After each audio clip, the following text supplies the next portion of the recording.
সুপ্রভাত বন্ধুরা, সবাই ভালো আছে তো? আজ কিন্তু রবিবার, ছুটির দিন। তা বলে কিন্তু আমাদের হাউসওয়াইফদের ছুটির দিন নয়, আমাদের কিন্তু রোজই খোলা অফিস আদালত সব। আমাদের অফিস আদালতটা খোলা আর কি। রবিবার ছুটির দিন, সবাই একটু আরাম করবে, কিন্তু আমাদের গৃহবধূদের রবিবারের দিন কাজটা বোধহয় একটু বেশি।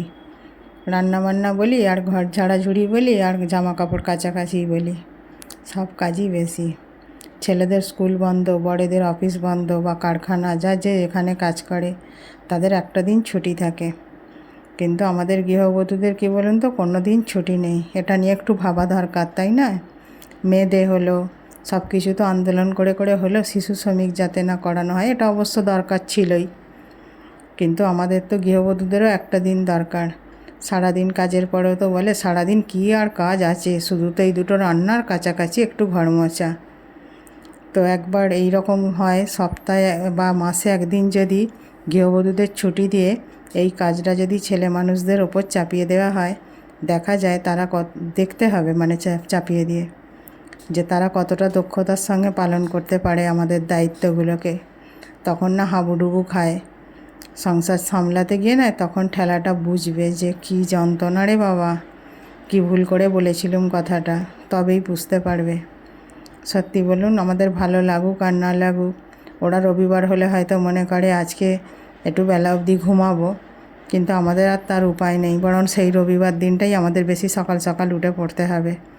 কারণ আমি হয়তো সব সময় স্পেশাল কিছু রবিবারে না বানালে, অনেক এমন বাড়ি আছে যেখানে রবিবারগুলোতে স্পেশাল অনেক কিছু আইটেম বানানো হয়, তাহলে বেশি রান্নাবান্না, অনেক বা জামা কাপড়গুলো হয়তো সবাই জমিয়ে রাখে রবিবারে, ছেলেদের স্কুলের জামা কাপড়, অফিসের জামা কাপড়, অনেক কাছাকাছি, মানে সব কাজই বেশি বেশি থাকে।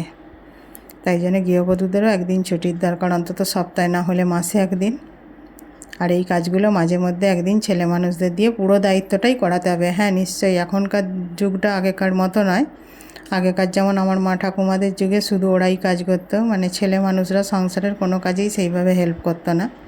কিন্তু এখন অনেক পরিবারই আছে যেখানে অফিস কাচারির জন্য, যেখানে দুজনেই কর্মরত বা না কর্মরত হলেও, যেমন আমার হাজব্যান্ড কর্মরত হলে আমি বসে বাড়িতেই থাকি হাউসওয়াইফ, তবু অনেক কাজে কাজে সাহায্য করে। এরকম অনেক বাড়িতেই আছে এখন, ছেলেরা মেয়েদেরকে অনেক কাজেই সাহায্য করে, কিন্তু করলেও কি বলুন তো, পুরো দায়িত্বটা সামলানো কিন্তু একটা ছেলের পক্ষে সত্যিই কঠিন, মানে আমরা যে দক্ষতার সাথে কাজটা করি।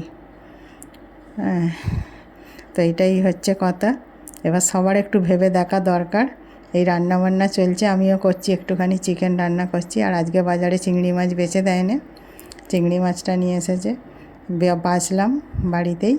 আর এই চিংড়ি মাছটাকে সবচেয়ে বেশি ভালো লাগে পোস্ত দিয়ে রান্না করলে, কিন্তু আজ আর পোস্ত দিয়ে করবো না, একটু সবজি দিয়ে এটা তরকারি করে নেবো। পোস্ত দিয়ে ঝাল করলে যতই মালাইকারি করি যাই করি, কিন্তু চিংড়ি এই পোস্ত দিয়ে ঝালটাই সবচেয়ে বেশি খেতে আমার অবশ্য ভালো লাগে। সবার তো আবার সব রকমটা ভালো নাও লাগতে পারে। রান্না বান্নার কাজ হয়ে গেছে, এরপর তো এক রাস কাজ পড়ে আছে, খেতে দিয়ে দিচ্ছি। বর একটু দেশে চলে যাবে, খেয়ে দে কিছু কাজ আছে মিটিয়ে চলে আসবে। এই যে চান করলাম, এখন 2:30 সাবে বাজে। আর এখন গরমের জন্য তো 1-2 দিন ছাড়াই ছাড়াই মাথায় শ্যাম্পু করে নিতে হয়, মানে ঘাম হয় তো, যদিও চুল ছোট করে কাটা, তবুও খুব অস্বস্তি করে ঘামের জন্যে। ওই জন্য 2-3 দিন ছাড়া ছাড়াই একটু শ্যাম্পু করে নিই, তাতে করে কি স্বস্তি হয়, আর মাথাটাও বেশ ঠান্ডা হয়ে যায়। এই যে চান টান হয়ে গেছে, এখন আর কাজ কোনো নেই, এবার ফ্রি হয়ে গেছি। এবার একটু বসে থাকবো, আর খানিক পরে হয়তো টিফিন খাবো। জামা কাপড়গুলো খালি ছাদ থেকে তুলতে হবে। টাটা বন্ধুরা, সবাই ভালো থাকবেন।